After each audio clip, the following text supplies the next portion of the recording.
Bună ziua from Romania! Kamusta kayo? Magandang araw sa ating lahat. At ito na pala yung continuation after the party.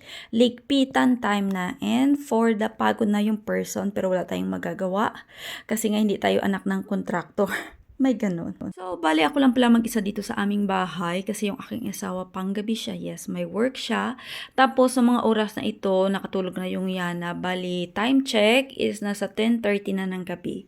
At ngayon pa lang talaga ako naglinis dito kasi yung mga bisita namin umalis sila ng mga 8:30. Tapos, yung pasok naman ng aking asawa sa kanyang work is 9. Bali, nag-ayo muna siya sa kanyang kasama doon sa work kung pwede ba na malate muna siya pumunta sa work at pumayag naman. Kaya kahit papano is mahaba-haba yung oras ng party dito sa aming bahay at magkikita na naman kami ulit by the next year sa second birthday ng aking Yana. At talaga naman nag-enjoy ang aming mga bisita dito at nagustuhan nila yung mga pagkain na aking inihanda. Na-appreciate talaga nila yung mga pagkain na inihanda ko. Kaya kahit for the pagod yung person pero worth it ba?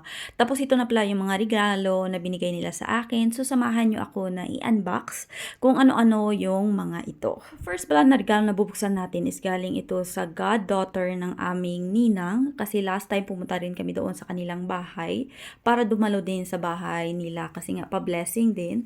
At ito nga yung kanyang binigay. O diba? Napaka-pretty. Tapos may kasama pa itong flowers. Ito naman yung pangalawa is galing ito sa aming ninang. At mabuti na nga lang nagbigay siya sa akin ng ganito kasi meron na akong habol doon sa aming living kapag ako ay nanonood ng TV. At bagay na bagay talaga siya sa kulay ng aming living. The next one naman is the same, galing ito sa aming ninang.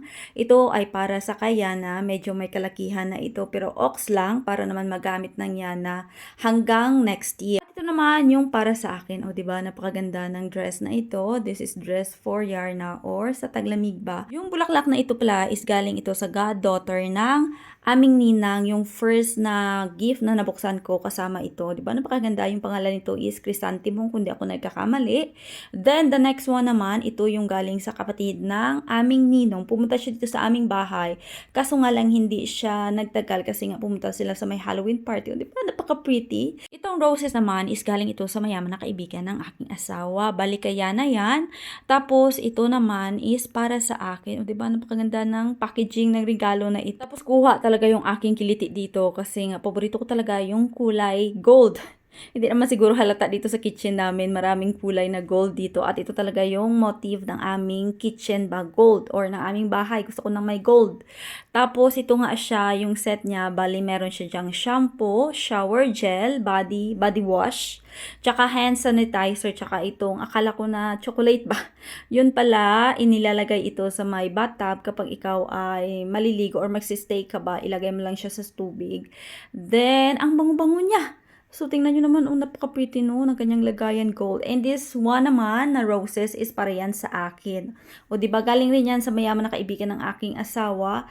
Tapos, this one, yung damit ng yan na may kasama yan na toy na dog ba. Tapos, itong bedsheet, oh, grabe, ang dami nilang regalo sa amin.